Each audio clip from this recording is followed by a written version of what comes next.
Y'all, thank you for coming. We will show a film in a minute of the May 7, 2023, involving Mr. Pierce down on Highway 17, close to Ravenel in Charleston. That was earlier this year, and then we will discuss another event.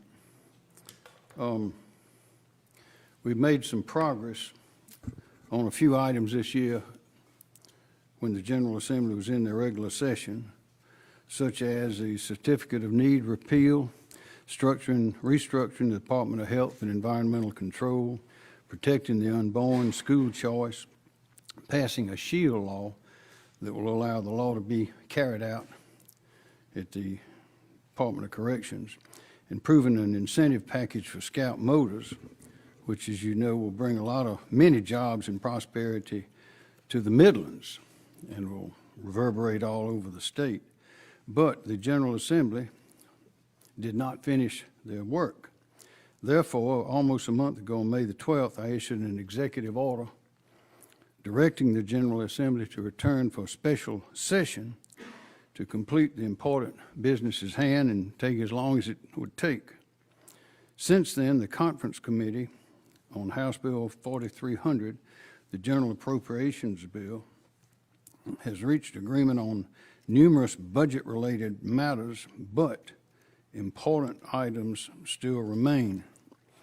Should they not reach consensus before July the 1st, state government will continue to operate under a continuing resolution that they've passed at the current funding levels. That means with no new spending or no on a variety of items. And they will continue in that fashion until consensus is reached on the budget. However, unlike the state budget, if the General Assembly does not close the revolving door for criminals before they go home, there is no continuing resolution and no contingency plan for that will close that revolving door for criminals. It will remain wide open, as you will see in a moment from some information I'll give you. So I'm asking again and again that the General Assembly pass bond reform, and they also increase the criminal penalties for illegal gun possession. These career criminals seems that they always have a gun in their possession that is illegal for them to have it for a variety of reasons. Why is this important that they pass these criminal law reforms? They're very important for bond reform and for enhancing the penalties for illegal gun possession. Joining us today is South Carolina Highway Patrol Lance Corporal B.A. Frazier and his wife, Melinda. Around 3:30 a.m. on April 16th, 2023, Trooper Frazier was on duty and initiated a traffic stop after witnessing a vehicle traveling at a high rate of speed on U.S. Highway 78 in Bamberg County. As a Bamberg County Deputy Sheriff arrived to assist Trooper Frazier was shot by the suspect in the face, as you remember. Both officers returned fire and the suspect fled away.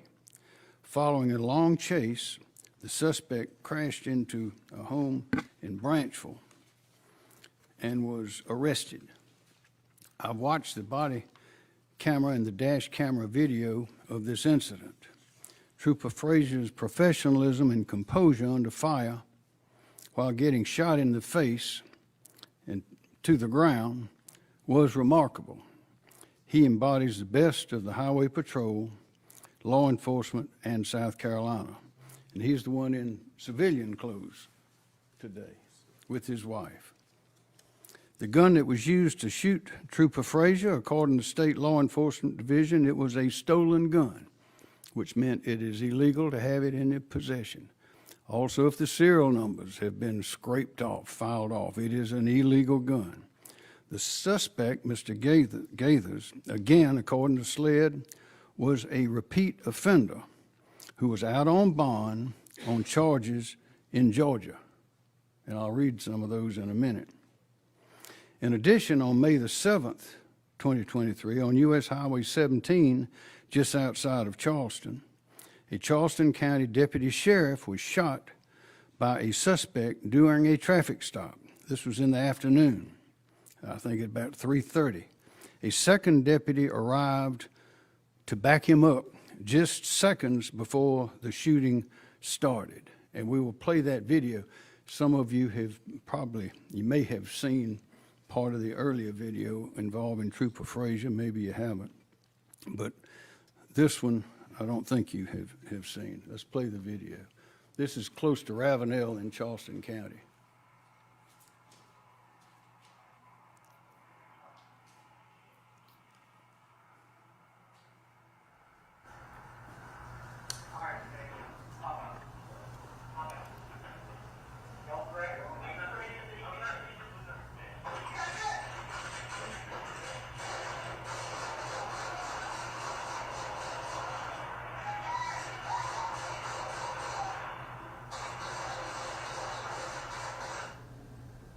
Play it one more time. And we stopped that just before the fatal shot was fired to the man on the ground.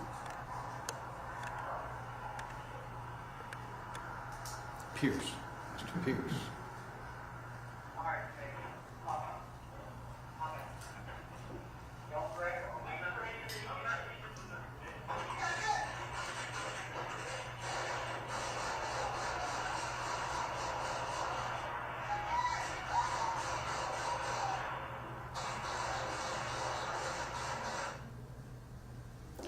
It does make you appreciate law enforcement. A lot of us would not undertake that kind of public service. And that is the reason that we have been strengthening our law enforcement in this state recently. We've invested in their safety on the job. We've given them new bulletproof vests. And by the way, the bulletproof vests they usually wear will stop a round from a pistol, but not from a rifle. And that's why you see some wearing two vests, one larger one that they had on and one smaller one that goes right over their heart. We've made progress. We've invested in body cameras, bulletproof vests, dash cameras, in tree training, and upgraded equipment. But they still face a deadly and daily, everyday threat from repeat violent criminals with guns illegally in their possession, and that was one there that you just saw, and the other was the trooper here with us today.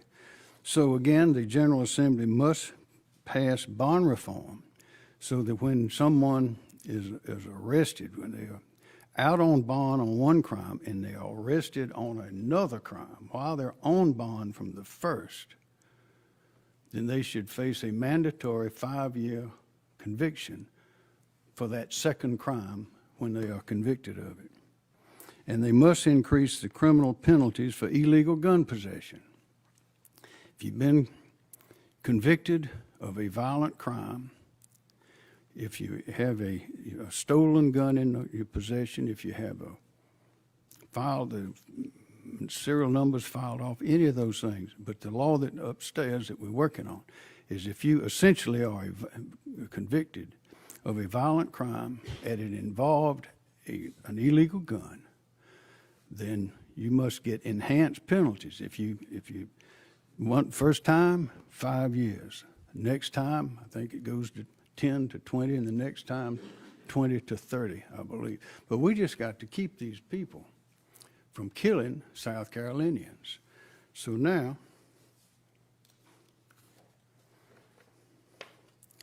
let's look at the record of the man accused, and I repeat, accused of shooting Trooper Frazier. And I remind you, everyone is innocent unless and until they are proven guilty. And this man, Mr. Gaithers, is certainly entitled to that presumption. Let's start in New York, arrested on 11/6/2002, convicted. He pled guilty to a misdemeanor. It doesn't say what it was. Then he was arrested on December 12th, 2022 for second-degree robbery. Then on December 12th, 2022, this was all in New York, criminal trespass, third degree, a school or at a children's camp.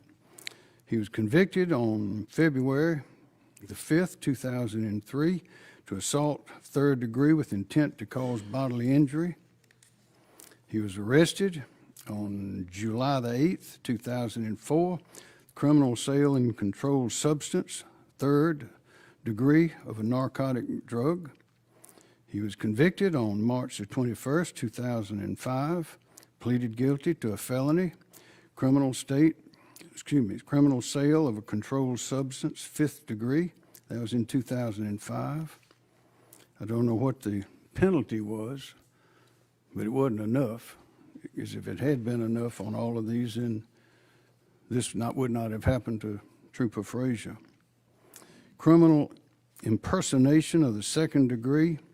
He was arrested on September the 14th, 2004. Then on March the 28th, 2005, aggravated unlicensed operation of a motor vehicle, third degree.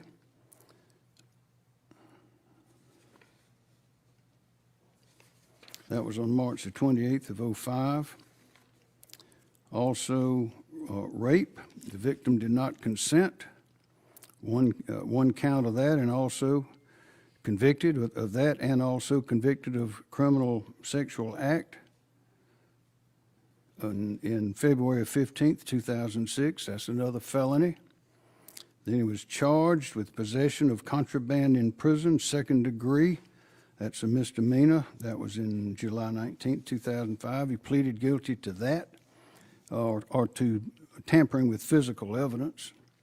Then on August the 30th, 2009, another felony, criminal possession of a weapon, third degree. He pleaded guilty to that. Then he was arrested on September the 17th, 2010. Criminal possession of a controlled substance, third degree, narcotics, drug intent to sell, those are felonies. Criminal possession of a weapon, second degree, loaded firearm, felony. Assault, second degree assault with intent to cause physical injury to an officer, a fireman, that's also a felony. Criminal possession of a weapon, third offense, third degree.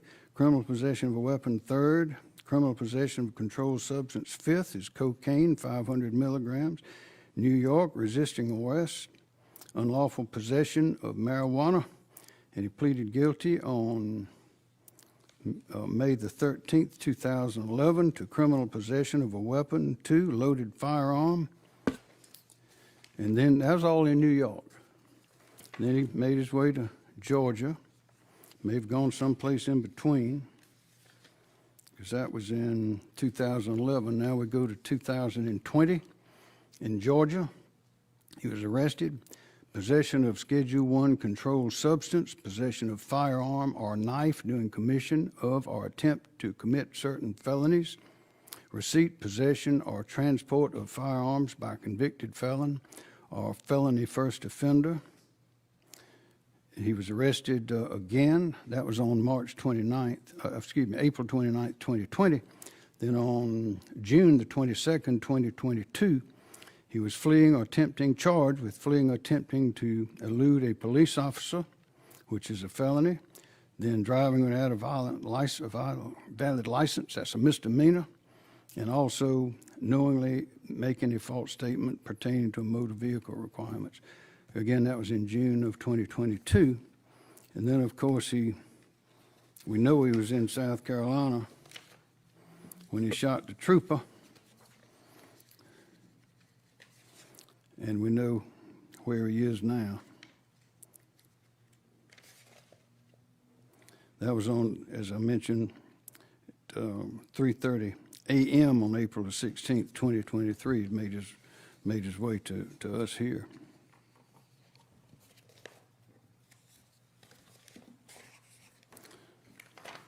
excuse me.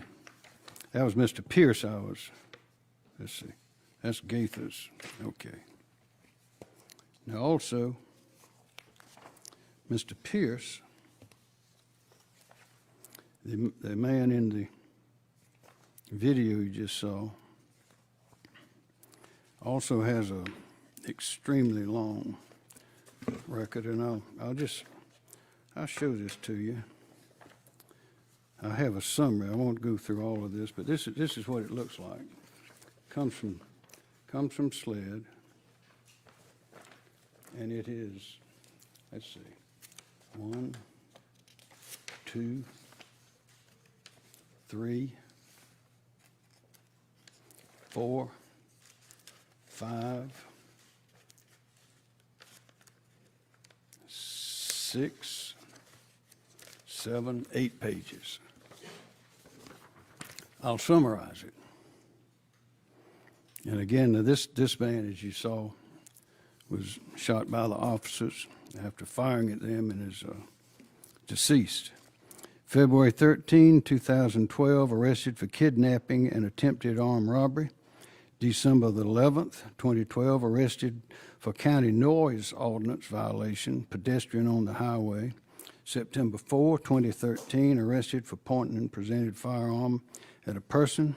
December 10th, 2013, arrested for 2 counts of attempted murder by Walterboro Police Department. Those were dismissed, non-conviction. December 11th, 2013, arrested for 8 counts of attempted murder and 1 count of possession of a weapon during a violent crime and failure to appear on a simple possession charge by Colleton County Sheriff. June 27, 2016, arrested for possession of a weapon during a violent crime and burglary, 1st degree. April 30th, 2017, arrested for possession, sale of stolen gun. That was dismissed, and same day it was filed. December 1st, 2017, arrested on manufacturing, possession with intent to distribute drugs, various schedules, all the way up to cocaine and meth. February 10, 2018, arrested for unlawful carrying and possession less than 1 gram of meth or cocaine base. He was convicted of the possession of unlawful carrying on May 23, 2019 for 3 years, suspended on 2 years probation, and the possession 1 year for unlawful carrying ran concurrently. December the 13th, 2018, assault on police officer while resisting arrest. Possession of Schedule 1 and Schedule 2, manufacturing, distribution of cocaine base, manufacturing, distribution, possession of other scheduled drugs. January 17, 2019, arrested for driving under suspension, manufacturing and possession with intent to distribute other scheduled drugs, trafficking in ice, crack more than 10 grams, less than 28, possession of cocaine first, possession of less than 1 gram of meth or cocaine base first. Then on March 16th, 2021, arrested for violation probation. Then on June 1, 2021, arrested for another probation violation. Then August 12, 2021, arrested for carrying of a weapon. That was dismissed. And that is Mr. Pierce, and you saw his demise there. So what this amounts to, let me mention one more thing. On Mr. Pierce, who was deceased, he was sentenced. This is just an example of what's going on in our criminal justice system. Most of these charges I read out were dismissed for various reasons. Some of them weren't. If any of them had stuck, and if there had been increased penalties for doing it again and again and again, which is what we're asking for, then there'd be people alive today that are not alive today. But this, looking at Mr. Pierce, this is an example. He was sentenced for discharging firearms into a dwelling and he was convicted and given 5 years with time served counted in those 5 years. Now, since his arrest and the date he was sentenced on December the 12th, 2013, he was given 9 months off. He got out on December, he would have gotten out on December the 10th, 2018. Again, sentenced in 2013, he would have gotten out on 2018 if he'd spent all the time there, but he got 9 months off. But in any event, he only ended up serving, before he committed the next crime, he only served 2 years and 6 months out of a 5-year sentence. Now, that's not right. And also, based on this record, if the laws we're talking about today with enhanced penalties had been in effect, and if he had been convicted, and it's easy, the evidence is usually available to convict someone of having a firearm illegally, then a lot of these people would not be on the streets today. And as you can tell from the dates of what I have read, these crimes commission charges go way back on both of these men who were doing this shooting. In the case of the man who shot Trooper Frazier, it goes back to 2003. On the case of Mr. Pierce, the first one is in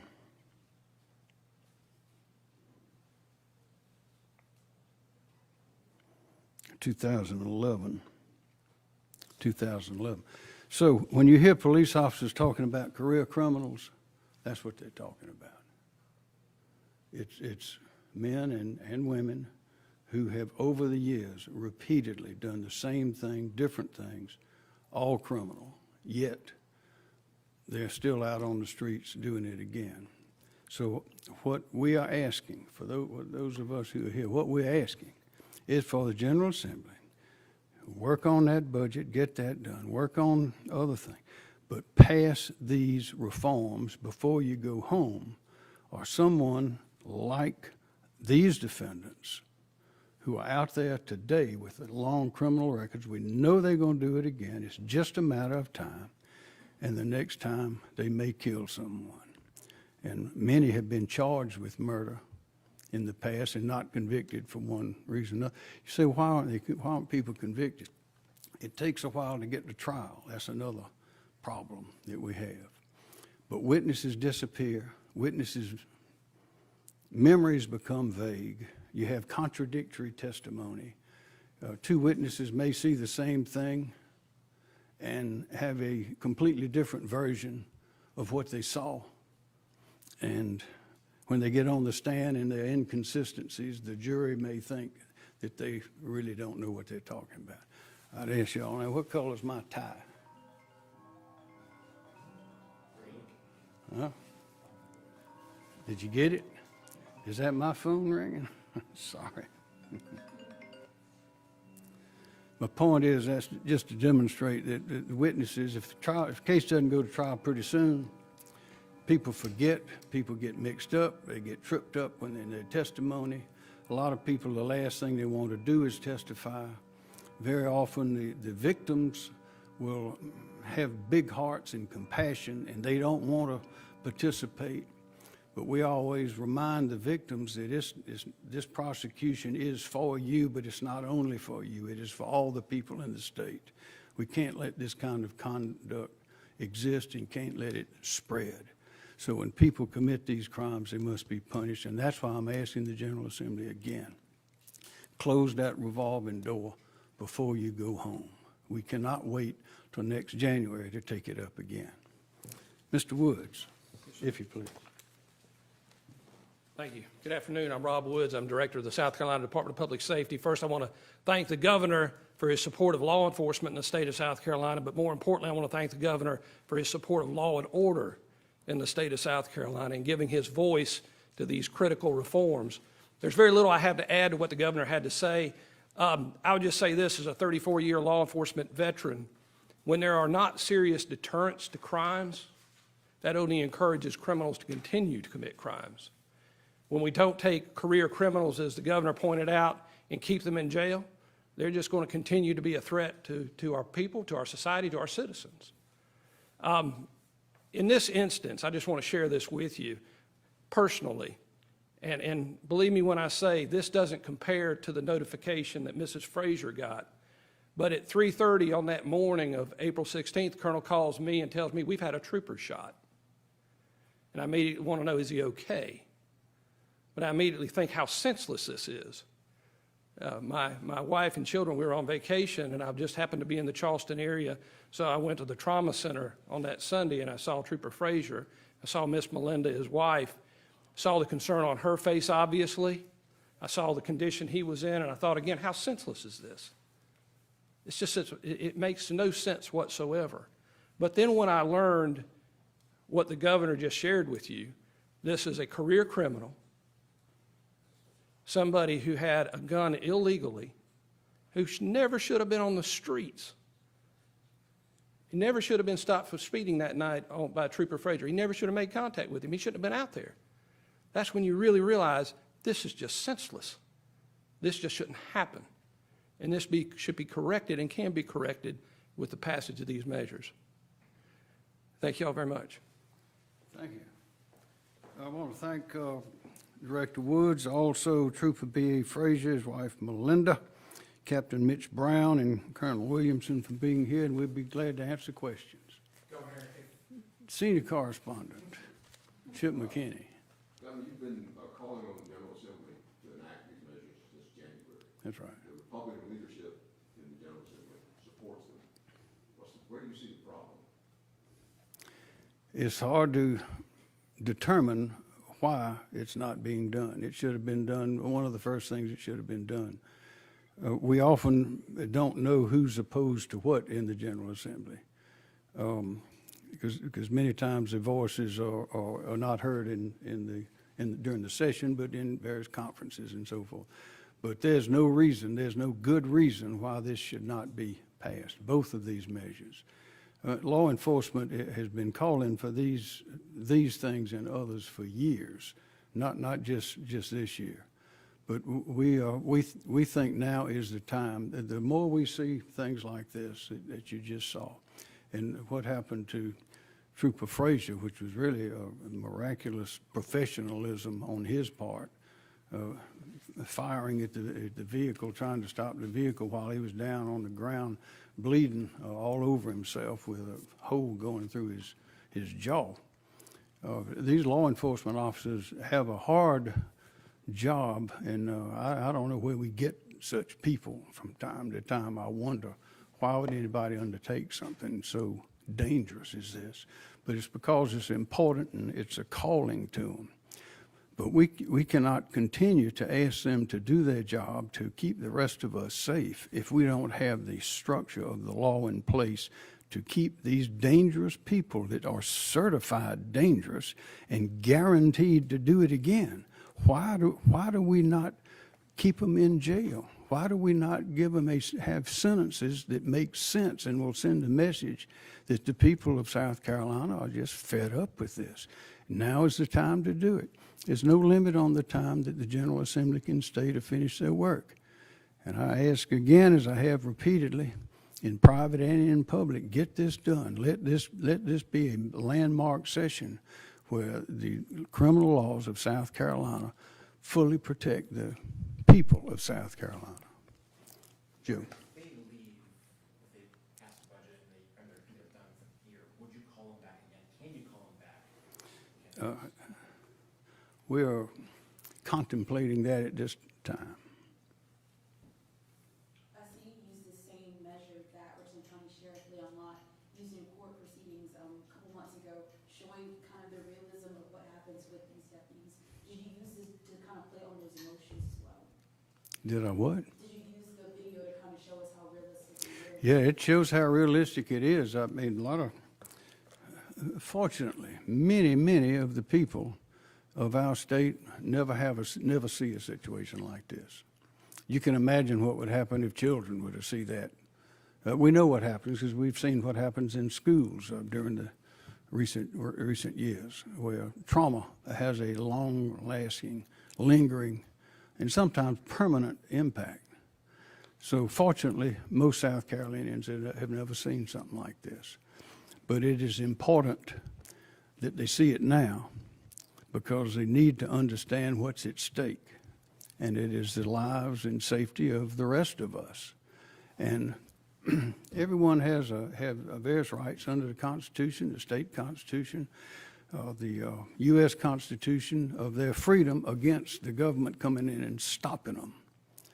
But our view is that when people commit crimes, they forfeit the right of freedom, and they need to be punished. And oftentimes, for career criminals, that means giving them a career jail sentence, and we've got to take them off the street. Yes, sir. It does not make any difference to me. We've talked to the leadership. We've talked to various members of the House and the Senate. They can attach it to whatever they want. They can pass whichever, the House bill, the Senate bill, amend either one, do whatever they want, take it to conference. However they do it, get it done before they leave. Otherwise, it's going to keep on happening. It will keep on happening. It may be tomorrow we may have something like this happen again by some career criminal who's demonstrated his or perhaps her inability to conform to the law. And the law's not asking much. It's just saying, don't kill people. Don't rob people. Don't shoot people. That's all it's asking. Governor, for the bond reform bill, it's with the conference committee right now, but they obviously haven't met yet. Have you gotten any indication of when that might happen? No, ma'am. Well, we get indications that that's the way it is, but when something might happen, we don't know. But what I'm saying and what we're saying is that needs to happen before they go home. Now, the state will continue to operate under the continuing resolution. It keeps spending the same amount of money as last year. That's what that's about. But as far as keeping these career criminals off the streets, keeping us safe, when they leave, these measures that I described will not be enacted. They can't, there's no continuing resolution for them because they're not even in the law yet. But it's easy. All they have to do is vote, and that'll make South Carolina safer. So that's what we're asking them to do. And I'm confident that the people of South Carolina feel the same way. When you talk about the bond reform bill, you frequently highlight the 5-year additional sentence. 5-year mandatory. It appears that many senators oppose that provision of what is a much larger bill. Would you sign a bond reform bill that does not include that 5-year?